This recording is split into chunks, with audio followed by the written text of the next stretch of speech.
Because as I often said to people, today's headlines and history's judgment are rarely the same. And if you are going to govern wisely, you will focus not on today's headlines, but on the principles and the values that are sustaining principles and values for the right outcomes later on.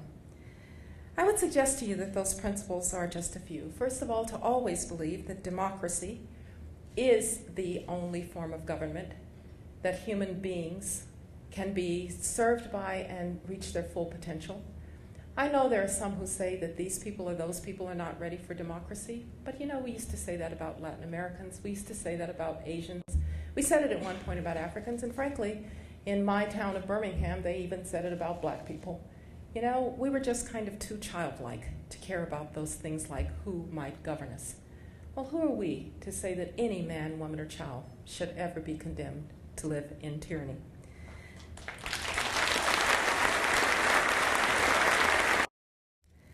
Now, we also have to affirm the value of allies and friends. You know, I have had to deal with lots and lots of countries in the world, and you can always make your way with any country in the world. You can find some common interests, unless they are pure adversaries, you can usually find some common interests. But it works a lot better when you've got common values. And the United States and Canada have common values. And as we have taken on the challenges post-September 11th in trying to extend the benefits of what we have to peoples far beyond our shores, I've watched those values tested. I've watched our populations tested. And I just want to say one thing to you as people of Canada. Thank you, thank you, thank you for what you have done in Afghanistan.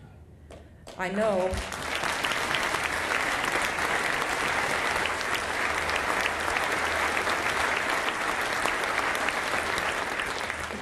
how hard it has been to see men and women cut down in the prime of their lives, because every life is a mother or a daughter or a son or a father.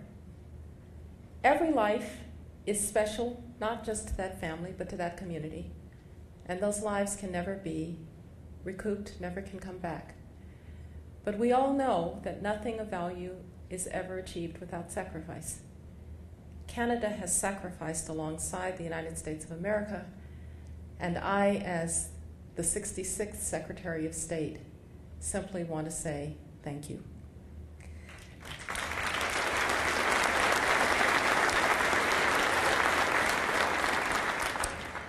Yes, we face a lot of challenges, but I'm a big believer that, in fact, we will find our way through them.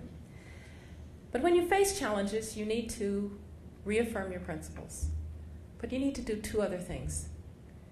You need to make sure that you've got ideas, and you need to make sure that you've got the right people making decisions and willing to serve. And that is what a public policy school is all about. The value, though, of having someone and some place where people can think beyond the boundaries of what we know now to what we might know at another point in time, and therefore be able to act in larger boundaries. That's the wonderful value of a school like this one in a great university. And why be in a university? Well, you can have ideas in a think tank. You can probably have ideas sitting someplace in your office alone. But I can guarantee you that those ideas will be more vivid, they will be bolder, and they will be better tested by the process that happens in a university of the great debate, the great research, the great debate again, the research again, and the debate again. The iterative process of research and making in a university where people can come from across the disciplines. Because you see, no public issue any longer comes in a single disciplinary package. It's not a political science problem, or an economic problem, or a problem of history, or a problem of engineering.